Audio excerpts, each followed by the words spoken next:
muito no tempo. Nós falamos sobre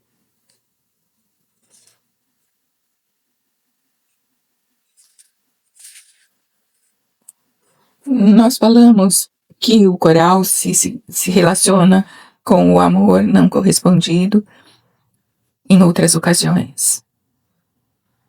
Mas aonde o amor começa a ser não retribuído, começa conosco mesmo. O amor que a gente poderia dar a nós mesmos e que a gente se nega, através do julgamento, da culpa, da sensação de nós negamos a nós mesmos a sensação de que a gente poderia se amar do jeito que a gente é.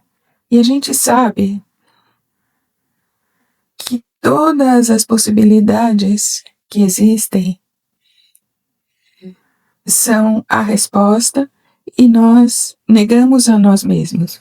O amor não correspondido começa com nós mesmos. E então, à medida que isso acontece, isso se torna projetado no mundo.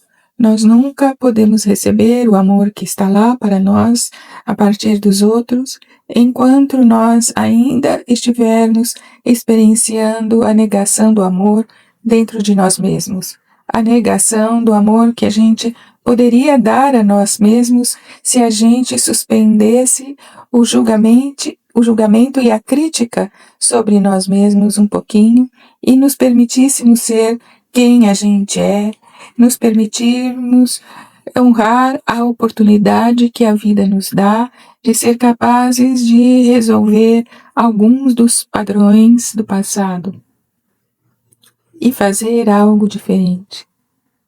Cada momento. Essa oportunidade está lá. Que a gente poderia se amar do jeito que a gente é. Que a gente poderia nutrir nosso ser através das nossas emoções e das nossas intenções.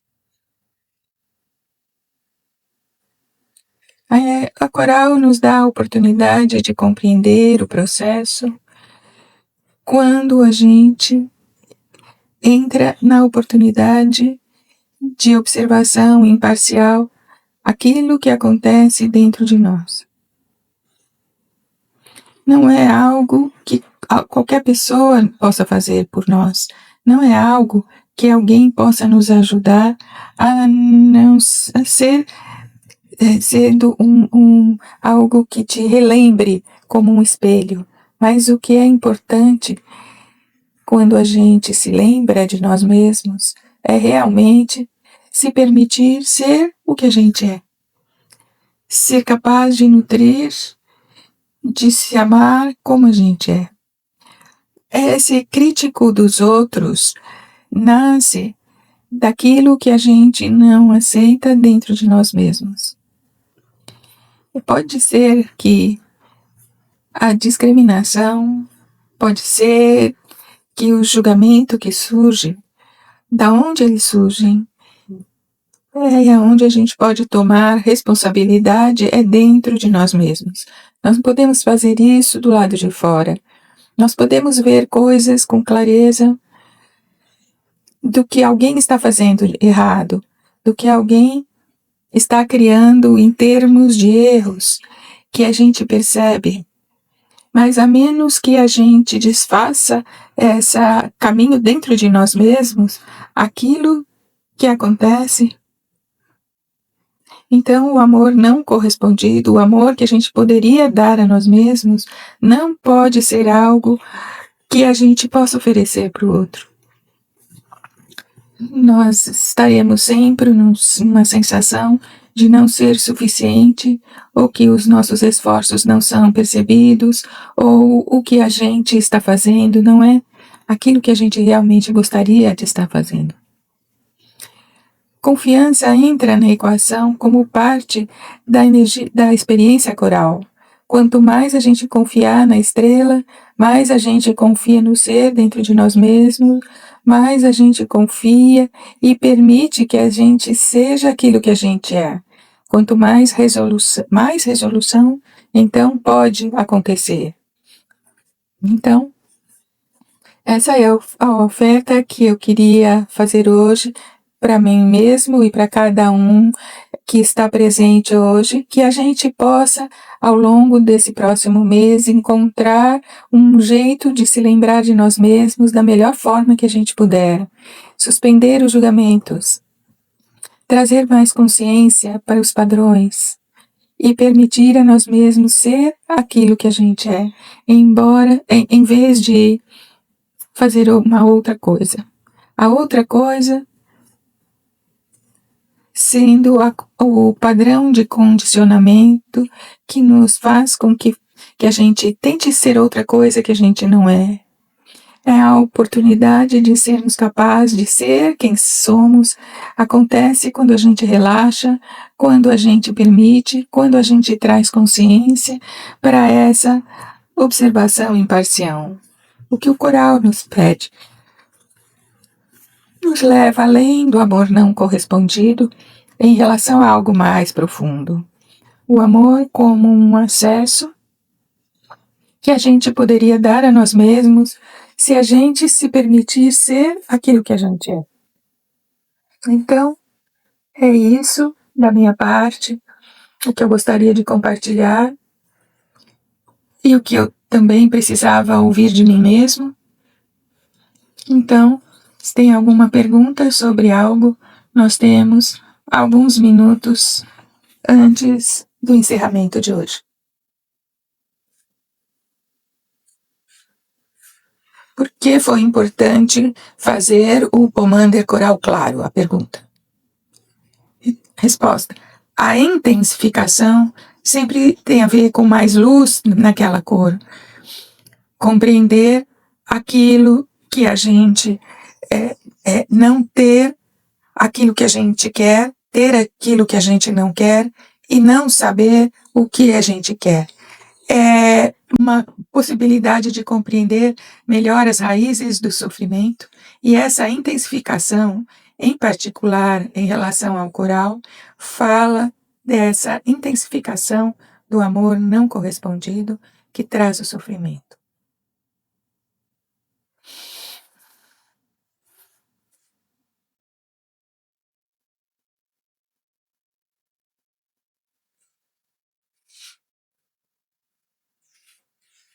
Tem uma pergunta em russo que ela está tentando traduzir para poder fazer a pergunta agora.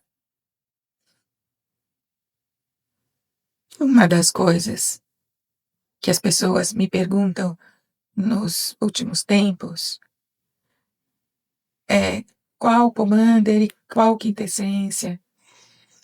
A academia posta algumas semanas antes da meditação que vai acontecer, coincidente com o domingo mais próximo da lua cheia. Então, os Pomanders e quintessências que a academia posta é para que você saiba qual Pomander e quintessência nós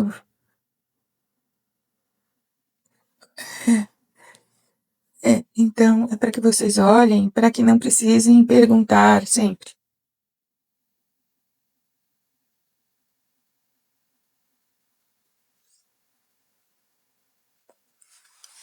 Margarita está perguntando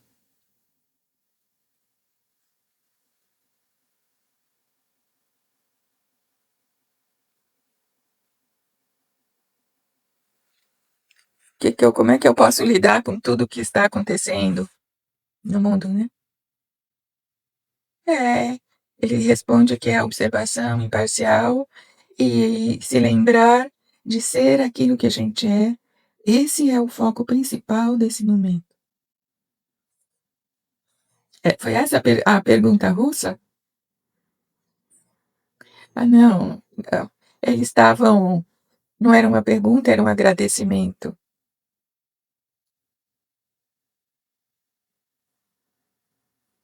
perguntando o amor, você é amado, e você tem que se lembrar que você é amado e que esse amor vem de todos os seus ancestrais, independente das dificuldades no momento, mas que todo o amor disponível para eles vem até nós, tocando as estruturas genéticas. A mensagem dos Kumaras são os princípios arquetípicos do pai e da mãe, e desse amor incondicional, desse suporte, dessa proteção para nós, e em particular para a criança dentro de nós. A criança que questiona ou que se sentia assustada no meio das circunstâncias, é encarnada no útero. Então, os Kumaras estavam lá, estão lá oferecendo o suporte, o amor arquetipicamente.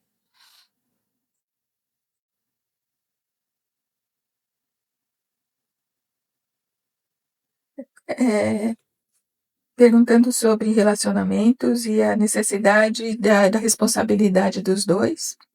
Ele está dizendo o aspecto feminino e masculino está presente em muitos dos grupos dos raios cósmicos, dos Kumaras ou Palas, Atena e Aiolos, mesmo os que estão separados na aparência, em aparência, como Saint Germain e Lady Portia, essas dualidades vêm até nós para que a gente seja capaz de equilibrar dentro de nós entre o feminino intuitivo e o masculino analítico, em níveis profundos, o equilíbrio entre sabedoria e êxtase.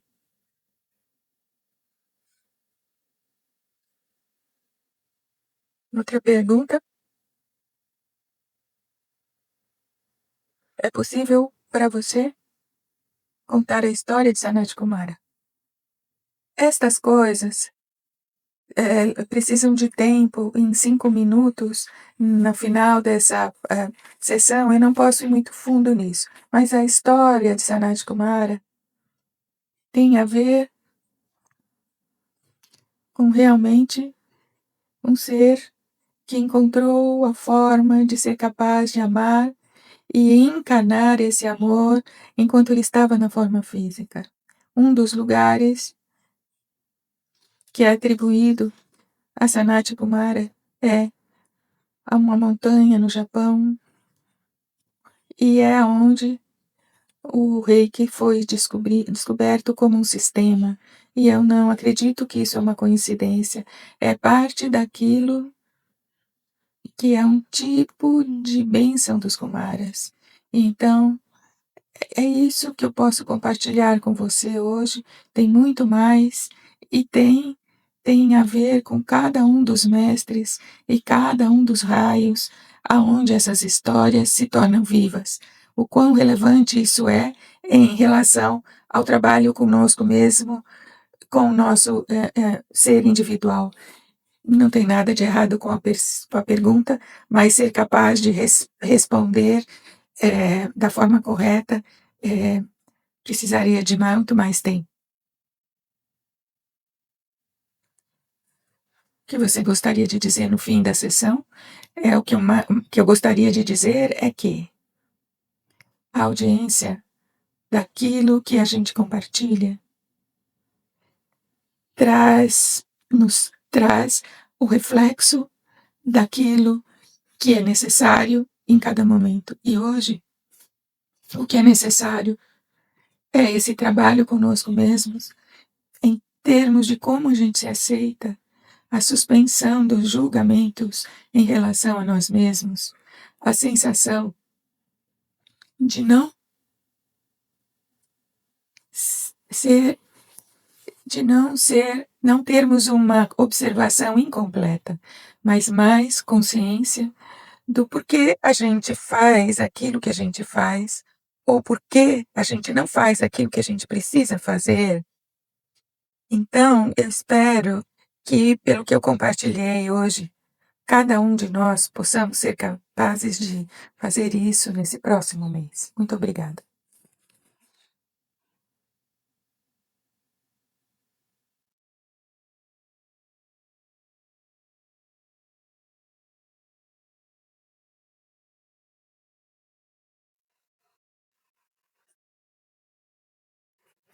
Estranho, né?